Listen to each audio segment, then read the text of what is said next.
안녕하세요. 재미수업TV 오늘 수업 진행해 보도록 하겠습니다. 자, 이제 3단원, 대단원 들어왔어요. 생활 공간과 사회. 자, 여기서 중요한 거는 이제 공간적인 변화, 그 다음에 이제 사회적인 변화, 그리고 이제 자세하게 살펴볼 건데,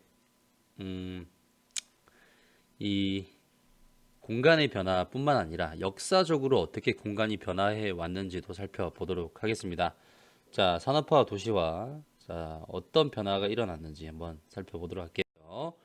자, 오늘의 학습 목표는 산업화와 도시화의 의미, 그 다음에 전개 과정, 의미 두 가지 체크해 두시고, 두 번째, 산업화와 도시화로 인해 생활 공간과 생활 양식이 어떻게 변화하였는지 알 수 있다라고 얘기를 하는데요. 자, 들어가 보도록 하겠습니다. 자, 그래서 이제 크게 도식화 시켜본다면 산업화 도시화의 전개 과정, 산업화와 도시화로 인한 변화의 모습, 이거 두 가지를 살펴보도록 하겠습니다. 자, 그래서 영역별 주요 내용을 살펴보면요. 역사, 즉 시간적 관점에서 산업혁명, 도시의 역사 살펴볼 거고, 자, 윤리적인 관점에서는 개인주의적인 가치관, 자, 세 번째 지리, 자, 공간적인 관점이죠. 도시화, 도시 내부의 기능 분화, 대도시권은 어떻게 형성이 되는지, 자, 사회 문화적인 측면, 즉 사회적인 관점에서는 대량 생산, 대량 소비 체제가 어떻게 형성이 되는지 살펴보도록 하겠습니다. 즉 체제적인 관점, 구조적인 관점을 살펴보겠다. 자, 도입 활동인데요. 포항의 옛날과 오늘날의 모습은 어떻게 다를까? 일단 그림을 한번 보시기 바라겠습니다. 여러분들 도입 활동도 시간을 가지고 여러분들이 생각을 한번 해보시기 바라겠습니다. 자, 이제 눈에 보이는 모습, 위 사진을 보고 포항의 옛날과 오늘날의 모습을 비교를 한번 해보도록 합시다. 자, 일단은 하천 주변에 평야가 펼쳐져 있죠. 하천에 다리가 건설되어 있지 않고 도로도 발달되어 있지 않고 주로 논과 밭이 많은 어떤 시골의 전형적인 모습을 보여주고 있습니다. 자, 그런데 오늘날은 평야의 면적은 상당히 좁아졌죠. 주택, 공장 등 각종 시설이 밀집해 있다. 시가지 면적은 상당히 넓다라는 거죠. 하천에 다리가 건설되어 있으며 시가지 곳곳에 도로가 발달되어 있다. 이렇게 얘기를 합니다. 자, 이제 1번 가서 산업화와 도시화로 인한 변화의 모습을 볼 건데, 자, 그럼 전개를 보도록 하겠습니다. 자, 일단은 산업화의 의미는 뭐냐면 이제 농업 중심의 사회가 공업 중심의 사회로 변하는 현상이다라는 거죠. 자, 즉 다르게 보자면 자, 1차 산업이었던 농업에서 자, 산업의 중심이 2차 산업인 공업 중심으로 변화되어가는 모습을 보여주고 있는 겁니다. 자, 18세기 산업혁명을 계기로 급속도로 확산되었다 이렇게 얘기를 하는데, 자, 여기서 중요한 건 산업혁명이죠. 자, 여러분 산업혁명 하면 생각나는 사람이 누구 있죠? 제임스 와트죠. 제임스 와트는 어떤 걸 만듭니까? 증기기관을 만들죠. 증기기관을 만듭니다. 여러분 제임스 와트는 어떤 사람인 것 같아요, 여러분들? 뭐 석박사 학력 수준이 굉장히 높은 사람일까요, 아닐까요? 그렇지 않을까요? 학력 수준이 그렇게 높지 않습니다. 제임스 와트는 단순 엔지니어였어요. 기계공입니다. 기계공. 근데 이제 이 사람이 이 증기기관을 만들게 된 이유는 필요에 의해서 만들어지게 됐다는 거죠. 필요에 의해서. 자, 여러분들 뭐 착각하시면 안 되는 것이, 여기서 수업에서 좀 여러분들 얘기해주고 싶은 것이, 학력이 높다고 해서 발명을 잘하는 건 아니에요. 여러분들 석박사들이 발명을 잘하는 게 아니라 어, 발명은 세 가지 요건입니다. 우선은 필요이고요. 그 다음에 욕구, 그 다음에 나의 관심사가 어디 있냐에 따라서 발명이 일어난다라는 거예요. 수업 이외의 얘기였는데 이런 자질들이 있어야 된다는 거죠. 인간에게 필요한 건 뭐냐? 인간의 욕구는 무엇이냐? 인간에게 가지고 있는 관심은 무엇이냐? 한번 생각해 보시면 증기기관은 왜 필요하죠, 여러분들? 네, 우리가 편리해지기 위해서 필요하다. 자, 그러면 욕구라는 것은 일단은 편하게 살고자 하는 욕구에서부터 파생되었다라는 거죠. 그리고 그 사람의 어떤 관심이 증기기관이라는 것에 초점에 맞춰줘야 된다는 겁니다. 자, 그리고 아주 중요한 개념이 나옵니다. 도시화라는 개념인데요. 자, 여기서 이 개념을 정말 잘 이해하셔야 돼요, 여러분들. 전체 인구 중 도시에 거주하는 인구의 비율이 높아지거나 도시적 생활 양식이 확대되는 현상을 얘기를 한다. 자, 그래서 이제 자세한 도시화율에 대해서 좀 더 살펴보도록 하겠습니다. 자, 뒷부분에 도시화율을 또 자세하게 살펴볼게요. 우리나라와 세계의 도시화. 자, 우리나라는 1960년대에 경제개발 계획이 추진됩니다. 그래서 자, 수도권 중심 남동 이메 지역의 공업이 발달하게 되죠. 우리나라를 이렇게 뭐 이제 그려본다면 이제 남한만 생각을 해본다면 자, 죄송합니다. 발그림인데 자, 남한만을 생각해 본다면 수도권 중심으로 개발을 하고 자, 남동 이메 자, 뭐 부산, 경남, 마산 이런 지역 자, 남해를 끼고 이제 남해와 동해를 끼고 이제 항구들을 만들죠. 그리고 이제 가장 먼저 우리나라 고속도로가 개통이 된 곳이 경부고속도로죠. 수도권과 부산을 잇는 지역이었습니다. 고속도로였습니다. 자, 그래서 이 지역을 중심으로 이제 도로라는 연결망을 구축해서 산업을 발달시켰다라는 거죠. 자, 그리고 나서 조금씩 이제 우리나라는 주로 이렇게 수직적인 발전이 이루어졌었다면 이제는 이제 오늘날에 와서는 동서간의 어떤 도시와 교통로 확보가 더 활발해지고 있습니다. 그래서 광주랑 대구도 이제 기차가 KTX가 연결된다라는 말이 나오고 있고요. 좀 조만간 더 가면 광주랑 부산도 KTX로 연결될 수 있다라는 계획안이 이제 물밑에서 올라오고 있다라고 알고 있습니다. 자, 그리고 세계적으로 봤을 때는 선진국은 대부분의 인구가 어디에 거주하고 있을까요? 도시에 거주하고 있어요. 그리고 개발도상국은 도시화가 빠르게 진행되고 있다라는 겁니다. 자, 뭐 동영상 여러분들 뭐 그다음 보충 자료에 올려놓도록 하겠습니다. 자, 여기서 아까 도시화율에 대해서 얘기를 했는데 이거 굉장히 중요하다고 얘기를 했죠. 자, 도시화율이란 자 비율이에요, 비율. 전체 인구 중에서 도시에 거주하는 인구가 차지하는 비율. 자, 그러면 전체 인구가 사실 생각해 보면 여러분들 전체 인구는 어디에서만 살고 있다. 도시와 농촌 이 두 가지로 이분법적으로 나누어서 이 비율을 따져본다라는 거예요. 그러면 전체 인구 중에서 이제 여러분들이 이해하기 쉽게 수식으로 한번 써보겠습니다. 전체 인구 중에서 뭐죠? 도시에 거주하고 있는 인구, 도시 인구 곱하기 100이겠죠. 이러면 뭐가 나옵니까? 도시화 율이 나오죠. 자, 그러면 1960년대부터 한번 가보겠습니다. 39.1%, 50.1%, 68.7 쭉쭉쭉 올라가고 있죠. 자, 이것의 의미를 한번 생각해 볼까요? 여러분들 그냥 뭐 여러분 숫자로만 생각하시지 말고 자, 10명 중에서 거진 4명은 어디에 거주하고 있다. 도시에 거주하고 있다.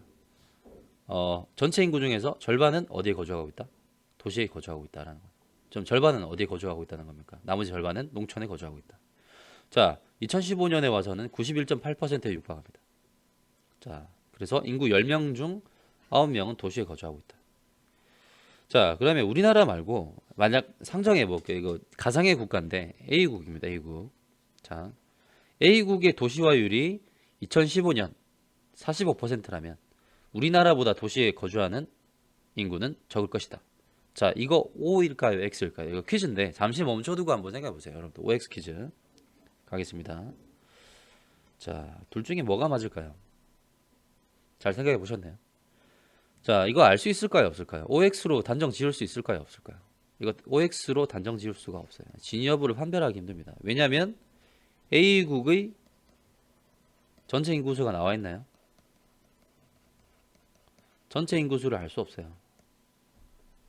자, 실제로 A국의 전체 인구수에 따라서 우리나라보다 도시에 거주하는 인구가 많을 수도 있고 같을 수도 있고 적을 수도 있어요. 자, 단적으로 쉽게 한번 예를 들어 봅시다. 자, 여기 한번 써볼게요. 우리나라 인구가 5천만이라고 칩시다. 5천만. 5천명이라고 할게요, 그냥. 5천명. A국 인구가 1만 명이었다고 칩시다. 자, 그러면 단순 숫자로 90%가 도시에 산다. 그럼 뭐 몇 명이 산다는 거예요. 90%. 4,500명이 네, 도시에 거주하고 있는 거죠. 자, 그러면 여기는 지금 45%라고 칩시다. 여기가 45%이기 때문에 그럼 몇 명이에요, 여러분들? 자, 4,500명이겠죠. 같을 수 있다라는 거예요. 그러면 만약에 여러분들 이 숫자가 2만 명이다라고 치면 뭡니까? 2만 명이라고 치면 9천 명이 살겠죠. 그러면 이제 다시 한번 써볼게요. 자, 1만 명이 아니라 A국이 2만 명이었다. 자, 2만 명의 45% 얼마입니까? 9천 명이죠. 그렇죠. 자, 그러면 이 숫자가 뭐 어떤 숫자이냐, 전체 인구수가 어떤 인구수냐에 따라서 이 비율에 대한 값어치는 달라진다라는 거예요. 그래서 이걸 좀 자세하게 여러분들 좀 준비를 해왔는데 이게 왜 중요하냐? 여러분들 이제 지나가시면 이제 고등학교 이제 탐구 과목에서 주로 자주 활용하는 어떤 함정 중에 하나입니다. 한번 가볼게요. 절대수와 상대수를 이해해야 되는데 한번 가보겠습니다. 송원고 환경 동아리 활동 비율. 자, 송원고 전체 학생들 중에서 환경 동아리 얼마나 활동을 하고 있는가를 따져보는 거예요. 자, 일단 이해하기 쉽게 남과 여로 나누겠습니다. 없겠지만 여러분 좀 아쉽겠지만 이해하시고. 자, 일단은 남자 집단 중에서 참여 인구가 60%, 비참여 인구가 40%, 여자 인구의 50%는 참여를 하고 있고 50%는 참여하고 있지 않습니다. 자, 그러면 진위여부를 한번 판별해 보시오. 송고 학생의 90%는 시민단체 활동을 하지 않는다. 이게 맞을까요? 틀릴까요? 자, 여러분들 이 부분 좀 잠깐 멈춰두고 생각해 보세요. 알겠죠? 자, 3초 뒤에 가겠습니다. 1, 2, 3 갈게요. 이거 알 수 있나요? 알 수 있나요? 없나요? 자, 이거 일단 틀렸어요. 일단 틀렸는데 여러분들 지금 여기 나온 게 뭐만 나왔어요? 비율만 나왔죠? 비율만 나왔기 때문에 직접적으로 시민단체 활동을 몇 프로 참여하고 있지 않는지는 판별할 수 없습니다. 하지만 범위는 예측할 수 있어요. 몇 퍼센트에서 몇 퍼센트 사이일까요? 자, 40%와 50% 사이라는 거죠. 40에서 50% 사이입니다. 뭐 이거는 여러분들 쉽게 한번 예를 들어서 남과 여의 숫자가 100명 100명 같다고 쳐보세요. 100명 100명 같다고 쳐보세요. 자, 그러면 전체 숫자가 몇 명입니까? 송원고 전체 숫자가 200명 중에서 자, 남자 숫자가 100명이었죠. 절대수를 써볼게요. 일단 절대수를 주고 한번 생각해 볼게요. 자, 절대수 100명. 자, 절대수 여기 절대수. 자, 일단 비율만 생각하지 마시고 절대수가 if 만약에 100명씩이다.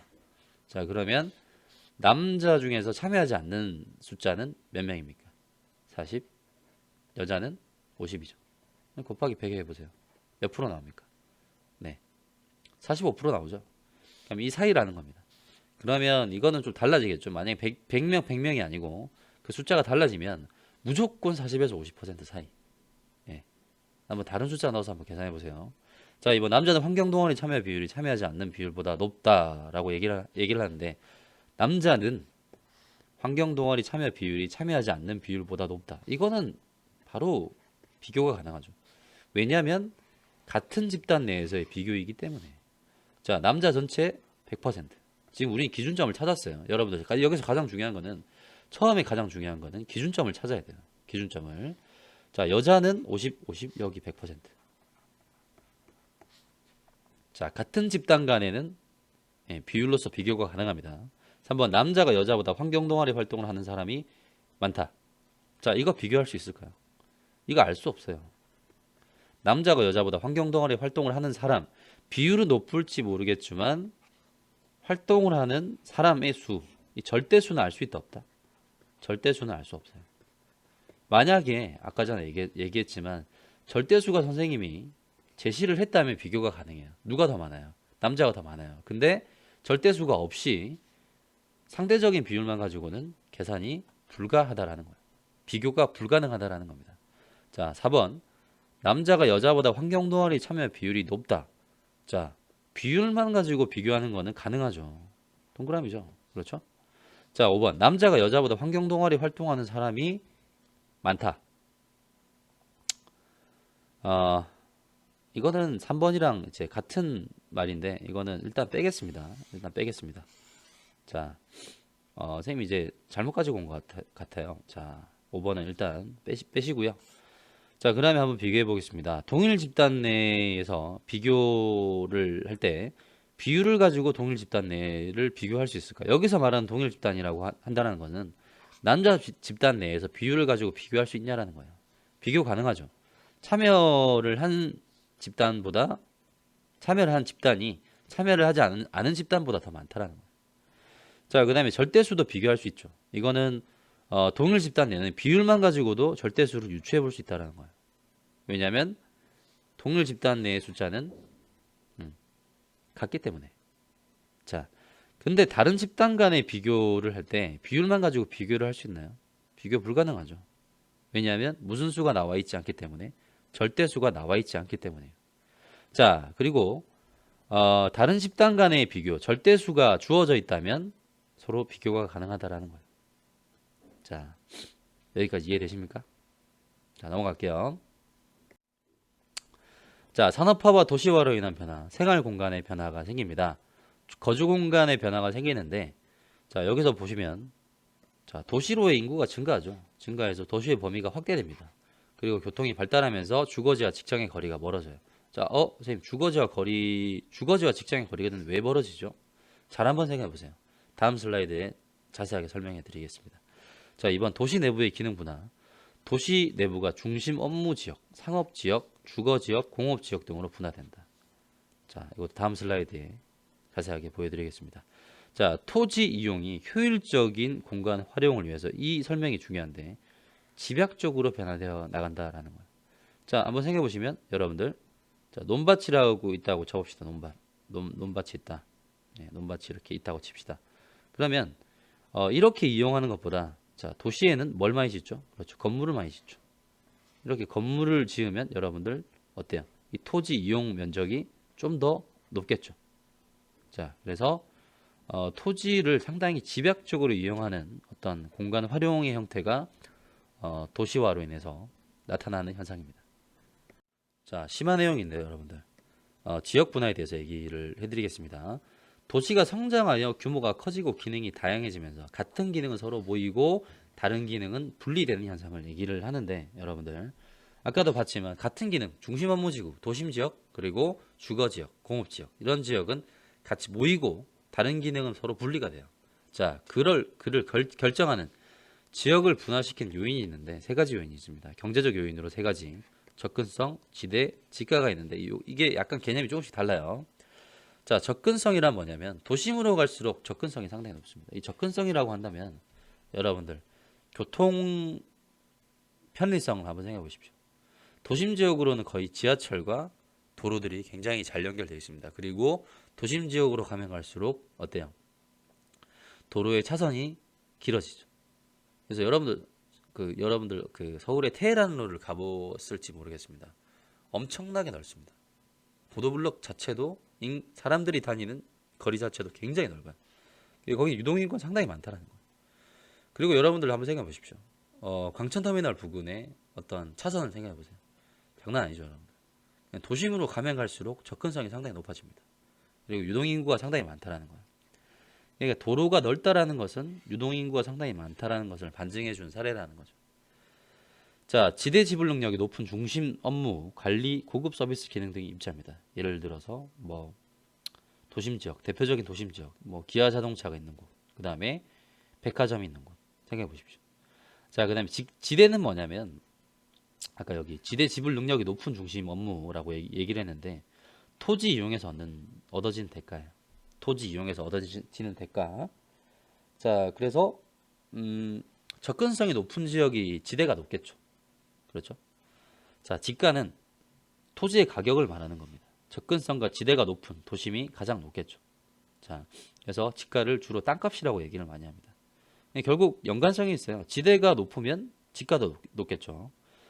자, 사회적인 요인으로 봤을 때는 주거 지역의 경우 사회적 신분 계층이나 소득 수준, 인종에 따라 고급, 중급, 저급, 주택 지역 등으로 거주지가 분화됩니다. 자, 이거는 여러분들 뭐 부자 동네 한번 생각해 보시면 되겠습니다. 뭐 서울로 치면 어디예요? 강남이죠, 강남. 강을 끼고 이제 소득 수준의 차이가 달라지고 그 다음에 이제 한강 뷰를 보고 사는 사람들 굉장히 이제 비싸죠. 네, 그런 지역. 자, 지역 분화 과정입니다. 이거 그림을 잘 보시면 자, 잘 보시면 금융기관이나 대기업 본사, 관청들은 자, 어때요? 높은 지대를 감당하더라도 도심으로 가고 있습니다. 왜냐하면 지대를 감당할 수 있기 충분한 능력을 가지고 있다라는 거죠.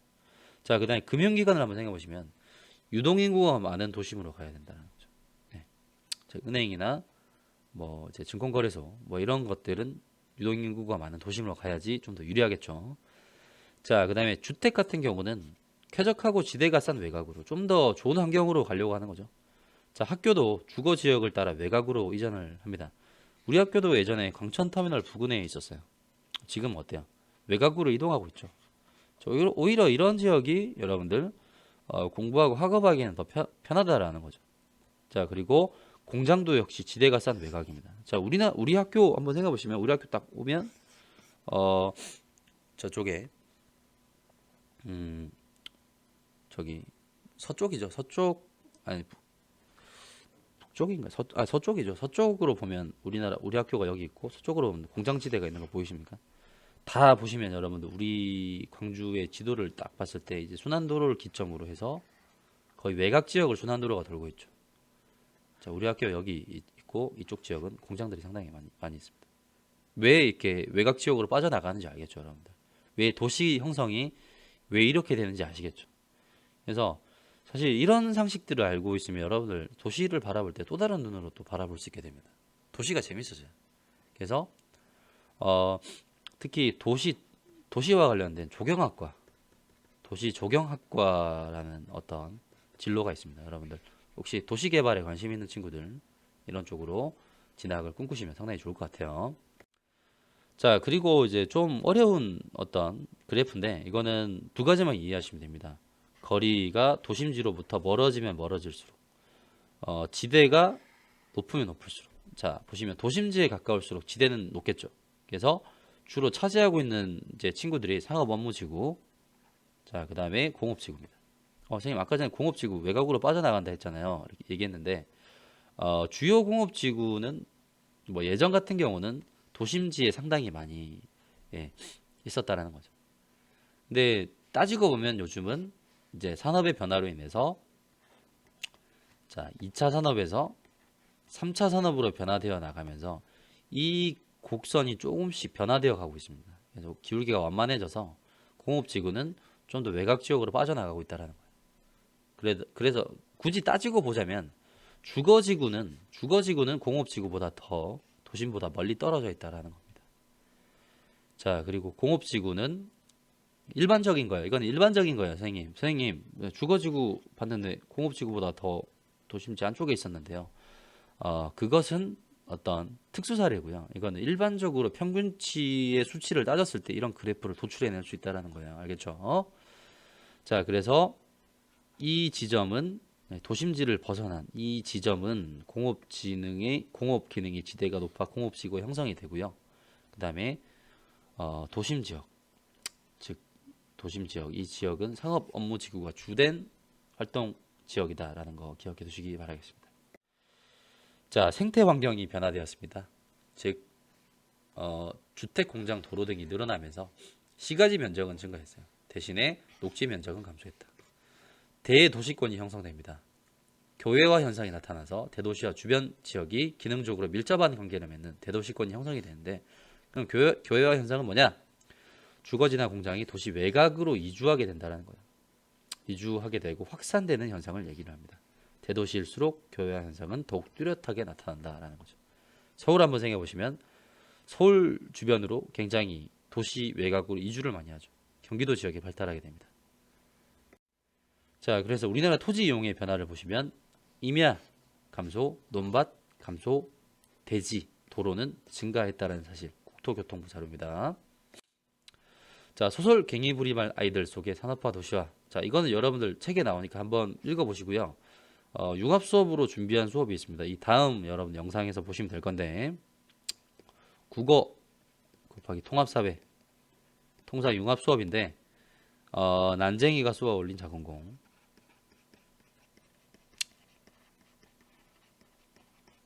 작은 공을 이제 다음 보충 영상에서 이제 융합 수업으로 좀 여러분들에게 신선한 자극을 좀 드리도록 하겠습니다. 자, 이거 한번 읽어보시고요. 넘어가겠습니다. 자, 생활 양식도 변화되었다. 생활 수준이 향상되었죠. 자, 대량 생산, 대량 소비가 가능해졌다. 소득이 증대되었다라는 겁니다.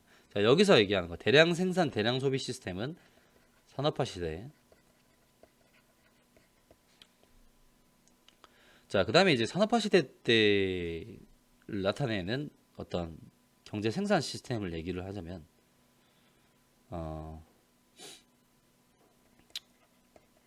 이거죠. 소품종 대량 생산. 네, 라는 겁니다. 자, 산업화는 이렇고요. 정보화 시대 때는 어때요? 정보화 시대. 정보화 시대 때는 다 품종이죠. 다 품종이고 소량 생산을 하고 있다라는 겁니다. 뭐 단적으로 생각해 보시면 자동차 생각해 보시면 되겠죠. 산업화 당시 포드 자동차 어때요? 품종이 소량입니다. 똑같은 차들이 엄청나게 많이 찍히죠. 근데 요즘 시대는 어때요? 다품종 소량 생산. 자, 여가 시간도 증대됩니다. 기계와 자동화로 노동 시간은 줄어들고 여가 시간이 늘어난다. 여기서 중요한 거. 여가 시간이 늘어났음에도 불구하고 소득 수준은 어떻게 됐을까요? 소득 수준은 향상됩니다. 자, 도시적 생활 양식의 확대, 편리한 교통시설, 다양한 상업시설, 여가, 문화시설 등이 증가했다. 직업도 분화합니다. 2, 3차 산업이 발달하면서 산업구조, 이 말이 중요해요. 산업구조가 고도화된다라는 거죠. 자, 산업구조가 고도화된다. 무슨 말이냐? 고도화. 산업구조가 1차, 2차, 3차 점차 높아진다라는 겁니다. 자, 3차 산업, 고차 산업이 발달하면 발달할수록 그 나라를 뭐라고 얘기하냐? 저 나라는 산업 구조가 고도화되어 있다라고 얘기를 합니다. 자, 그래서 북한과 우리나라를 비교해 봤을 때 어디가 좀 더 산업 구조가 고도화되어 있어요? 그렇죠. 우리나라가 좀 더 고도화되어 있다. 이렇게 얘기를 합니다. 자, 그리고 직업이 분화되고 전문화되어 있다. 자, 그리고 윤리적인 관점에서는 개인주의적 가치관이 확산되어 있어요. 핵가족 및 1인 가구의 비율 증가. 공동체보다 개인의 자유와 권리를 중시하는 개인주의가 확산됐다라는 겁니다. 자, 그래서 저번에 핵가족 얘기했었죠. 부부 또는 부부와 그 자녀 세대로 이루어져 있다. 자녀 세대는 미혼이어야 돼요. 미혼. 그래서 부부 또는 부부와 그 자녀 이런 식으로 형성되어야 된다는 거야. 뭐 몇 명 더 있겠죠. 쭉쭉쭉 나열될 수 있습니다. 뭐 이렇게 나열될 수 있고.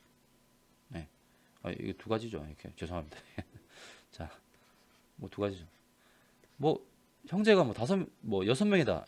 이렇다고 한다고 하더라도 이거 핵가족이에요, 여러분들. 이거 핵가족입니다. 아시겠죠? 자, 뭐 근데 만약에 여기서 결혼을 했다. 같이 주거를 한다. 그러면 이제는 더 이상 핵가족이 아니라 무슨 가족? 확대 가족이라고 얘기를 하죠. 확대 가족. 자, 1인 가구는 여러분들 선생님 1인 가구예요. 혼자 살기 때문에. 네. 독거노인 1인 가구입니다. 오케이? 여러분들 1인 가구인가요? 부모님이랑 같이 살잖아요. 1인 가구 아닙니다. 자, 우리나라 1인 가구 비율 변화. 점점 어떻게 되고 있다? 증가 추세되고 있다라는 겁니다.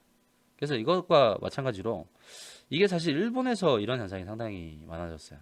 1인 가구 비율이 증가합니다. 1인 가구 비율이 증가한다라는 얘기는 미혼 남녀들이 상당히 많아진다라는 거죠. 미혼 남녀들. 뭐 일본에서 등장해서 초식남들, 연애를 하지 않고 혼자만의 삶을 즐기는 그런 사람들. 뭐 비혼주의 이런 것들이 상당히 요즘에 대세를 이루고 있죠. 근데 이건 좋지는 않습니다. 뭐 결혼이 적어지게 되면 일단 인구가 줄겠죠. 그래서 생산과 경제적인 능력이 국가적인 경제 능력이 상당히 침체될 수 있다는 겁니다. 자, 교과서 73쪽 66년이랑 2016년 부산 시민의 삶이 나와 있는데 여러분들 이거 한번 읽어보시기 바라겠습니다. 한번 읽어보시고요. 66년 뭐 선생님이 이때 태어나지 않았지만 마침 부산이네요. 뭐 보시면 뭐 집들이 거의 초가집입니다. 도시락 싸들고 나와가지고 뭐 마을 사람과 인사 나누는 거예요. 뭐 지나가면서 뭐 이렇게 얘기하겠죠. 뭐 아주머니 뭐 안녕하신겨, 뭐 잘 지내시는겨, 뭐 이렇게 얘기를 합니다. 예. 부산에서 좀 이렇게 뭐 좀 친한 사람들끼리 막 그 길에서 막 인사할 때 좀 우스갯소리인데 아 정말 친한 사람들끼리 막 진짜 나이 많은 할아버지 할머니한테 막 그 아는 아저씨가 막 와 진짜 오랜만에 만난 것 같아요. 그래가지고 막 보면서 와 할매 막 아직 사요 막 이렇게 질문하는 그런 분도 봤는데 처음에는 좀 뭐라고 해야 될까 좀 이상하다 생각했는데 그 할머니도 이제 그런 뭐 문화라는 생각이 들더라고요. 자 문화라는 생각이 좀 들어서 예, 나이 드신 분한테 그렇게 얘기하면 안 되죠. 여러분들 그렇지 않습니까? 자 여러분들 수업 이제 30분 접어들었는데 지루하실 것 같아서 이제 부산 사투리로 좀 수업하겠습니다. 낮에는 아버지와 함께 집 앞바다에서 고기잡이를 한다. 뭐 이렇게 막 얘기를 하겠죠. 우와 아버지 막 고등어 막 억수로 많네 얘 막 아버지가 막 이렇게. 허그나 막 조용히 하고 막 빡빡 담아라 막 오늘 막 담아가면 돈 많이 벌자 막 우리 네, 이렇게 얘기하겠죠. 시장에서 장을 봐오셨다. 그래가지고 특배 TV 보면서 막 예, 야, 막 심수봉이 노래 잘하네 막 하면서 막 하겠죠. 저 2016년 네. 여기 뭐 김정섭 있다 칩시다. 핸드폰 보면서 막 가고 있는 거다뭐 핸드폰 보고 있을 거예요. 요즘 신문 이렇게 보고 있는 사람 있나요? 거의 없을 것 같아요. 다 뭐 지하철 타보면 다 핸드폰 다 보고 있는 거 아닙니까? 예. 실시간 뉴스 동영상 보면서 회사에 갔다. 이걸 뭐라고 얘기를 하냐 여러분들 지하철이나 버스에서 스낵컬처라고 얘기를 하는데 뭐 웹툰이나 뭐 웹드라마 이런 거 순간순간 조금씩 소비하는 거 있잖아요. 이런 거 스낵컬처라고 얘기합니다. 그 다음에 오전 9시부터 자동차 공장에서 일하는 차 너무 구린 차예요. 이거 옛날 차네 이거 안 돼. 이런 거 약간 세련된 차 이런 거 좀 그려줘야지. 자 아무튼 여기서 막 김정섭이 일하고 있습니다. 빨리 막 나사 쪼자 막 하면서 막 하고 있네요. 막. 퇴근에 야구 보러 갑니다. 롯데겠죠 롯데 딱 보러 가면서 막 롯데 막 이렇게 막 하고 뭐 가면 뭐 욕하는 사람들도 있고 뭐 싸우는 사람도 있고 굉장히 뭐 사직구장 가면 상당히 재밌습니다 여러분들. 가면 이제 부산 사람들 좀 억세기 때문에 좀 많이들 싸우더라고요. 야구도 보고 좀 싸움 구경도 하고 예. 싸움 안 되겠지만 막 가가지고 막 이대호 막 홈런 치라 막 세리라 하면서 막 응원합니다. 이게 부산 사람들의 어떤 말투, 컬처, 문화 이런 거 좀 이해해 주시고 자 자료 1, 2 비교해가지고 생활 공간과 생활 양식 모습 비교해서 여러분 한번 써보세요. 여러분들 예, 시간 드릴게요. 자 이렇게 쓰실 수 있습니다. 여러분들 설명이 굉장히 많기 때문에 여러분들 포즈 버튼 눌러두시고 답 한번 써보시고요. 중요한 것만 좀 짚고 넘어가겠습니다. 자, 1차 산업 종사자들이 많았는데 2, 3차 산업의 종사자들이 많아진다. 아까 어촌이었는데 이제 2, 3차 산업. 야구, 그 다음에 야구 서비스죠. 그 다음에 2차 산업은 아까 자동차. 자, 시장에서 물건 구입, 대형마트에서 물건 구입한다. 영화관, 경기장, 문화, 여가 시설 등을 이용한다. 가족 구성원 수가 많은데 여기는 가족 구성원 수가 적죠. 타인과 보낸 시간이 길지만 여기는 유대관계가 상당히 강합니다. 자 일단은 이거 죄송합니다. 일단 잘못했어요. 이거 기는 게 아니라 여러분들 타인과 보내는 시간이 적어져요. 뭡니까? 개인주의 확산. 그래서 면대면보다 어때요? 간접적인 접촉이 상당히 많죠. 카톡을 주고받는다라든지 유튜브를 통해서 간접적으로 선생님을 본다든지 이런 것들. 아직까지 구독 안 누르신 분들 네, 빨리 누르세요. 자, 그리고 넘어가겠습니다. 자신의 하루는 어땠는지 생각해보고 생활 공간과 생활 양식의 특징이 드러나도록 일기를 써보자. 이거는 한번 여러분들 한번 생각해서 한번 써보시고요. 여기서 중요한 거는 사회학이라는 게 그겁니다. 어떤 비판적인 성찰, 사회 구조 속에서 자신을 성찰해 보는 것인데 내가 지금 왜 이곳에서 거주하고 있고 어떤 역사적인 흐름과 과정 속에서 나는 이 주거 지역과 이 서비스 지역을 이용하고 있는지 이런 것들을 잘 한번 생각해 보십시오. 자, 그런 걸 뭐라고 얘기를 하냐? 사회학적 상상력이라고 얘기를 합니다. 사회학에 관심 있는 친구들은 꼭 기억해 두시고요. 자, 이렇게 한번 써봤습니다. 여러분들 포즈 버튼 누르셔서 참고해 보실 친구들은 참고해 보시고요. 넘어가겠습니다. 자, 1번 전체 인구 중 도시에 거주하는 인구의 비율이 높아지거나 도시적 생활 양식이 확대되는 현상을 무엇이라고 한다? 도시화라고 얘기를 하죠. 2번 대도시와 주변 지역이 기능적으로 밀접한 관계를 갖는 공간적 범위를 무엇이라고 한다?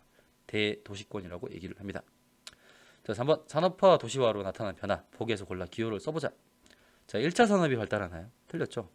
몇 차 산업? 2, 3차. 선생님, 산업화 시기에는 1차 산업이 없습니까? 아니죠. 존재하죠. 지금 우리나라 논밭이 농업의 종사자들이 없습니까? 소수지만 옛날보다 적어졌지만 존재하죠. 이는 도시 인구의 증가로 도시의 범위가 확대되었다. 그렇죠? 개인의 자유와 권리보다 공동체에 중시하는 가치관 확산 아니죠. 오히려 개인주의가 공동체주의보다 좀 더 앞서고 있습니다. 근데 이제 이런 추세라는 거죠. 이런 추세다라는 겁니다. 자, 근데 이제 우리나라도 코로나19를 거치면서 우리나라 사람들의 공동체주의, 사회적 거리두기, 생활 방역, 생활 속 실천 이런 것들을 봤을 때 우리나라는 개인주의 사상도 가지고 있지만 공동체주의적인 영향이 좀 더 강한 것 같다는 생각이 좀 들기도 해요. 자, 산업화로만 두고 봤을 때는 개인주의적인 가치관이 확산되었다라고 보실 수 있습니다. 혹시 어떤 개념의 확장, 외연과 내포의 범위를 확장시킨 친구들은 좀 이제 산업화로 다시 축소시켜서 생각하시고 리얼 도시 내부가 중심 업무 지역, 상업 지역, 주거 지역, 공업 지역 등으로 분화되었다. 정답이죠. 정답 니은입니다. 자, 재밌어 TV 오늘 여기까지 했고요. 다음 시간에 배울 내용을 이렇게 알아보도록 합시다. 고생 많으셨습니다. 감사합니다.